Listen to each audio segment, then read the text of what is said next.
everyone, my name is Mahiro Matsumoto, and I'll be doing my presentation on my final report topic, which is animal testing. The topic matters to me because I have a very strong compassion for animals, and the issue has been going on for a long time, yet it hasn't been discussed enough. The purpose of my presentation is to present the view of both the supporting and disapproving side of animal testing to raise awareness and advocacy for the issues within animal testing. I'll be doing so by introducing the topic, sides and opinions. I'll discuss where I stand in the issue, and finally, I'll be recommending on the future directions. So what is animal testing?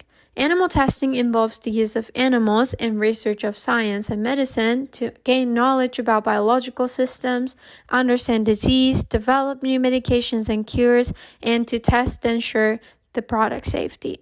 Its purpose is to allow humans to study and understand how a substance or a treatment can affect the living body through its potential benefits and risk. So why is it an issue?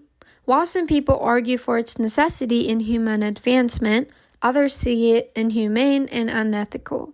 There's two sides, one that supports animal testing and one that disapproves animal testing.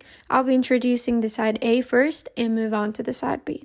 So the supporting side of animal testing, they focus on scientific advancement, human health and safety, and legal and regulatory requirements. These opinions often come from the focus on ensuring the safety and efficacy of new medications, vaccines, and other medical interventions before they're being used on a human body. These scientific advancement includes the discovery and developments of anesthetics or the vaccines, which contributed to a significant improvement in the human health. Moving on to the next perspective, the disapprove side of the animal testing. They focus on animal welfare, ethics, scientific validity, and alternatives. Many people oppose animal testing for its ethical concerns regarding how animals are being treated, their welfare, and their rights. And another concern is scientific reliability, because results from animal models might not accurately represent how human will be responding, but due to the differences in physiology, metabolism, and other factors that are too significant, and greater focus and advocacy on the use of alternative methods to reduce and replace the use of animals in animal testing, such as the vitro methods where the test is being done outside of animal's body using its cells and organs, or computer and mathematical models, or even the human-based research. These opposing sides argue that alternative methods may be more concise, ethically responsible, and efficient, and more investment should be made in developing and implementing these alternatives. And moving on to the conclusion, after considering both sides, here's where I stand. The argument for supporting animal testing doesn't mean scientists and researchers can perform any experiment on animal models, such as the cruel animal testing. And animal testing is sometimes mandated for particular legal and regulatory systems, and if there's absolutely no other alternative methods, in which case it could be performed with significant emphasis on ethical considerations.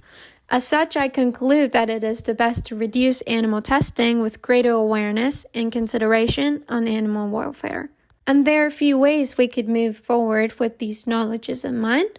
So first of all, 3 R's, reduce, refine, and replace. This is a nice reminder for people to be aware, because people tend to forget that alternative methods should be used when experiment doesn't require to be tested on animal models.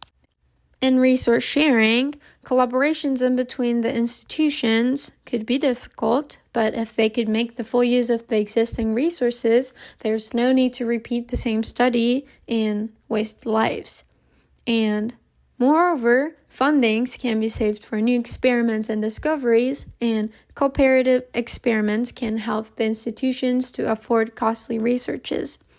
And lastly, the alternative methods. So allocation of the resources and funding towards research and development of potential alternative methods might be a good direction to move forward.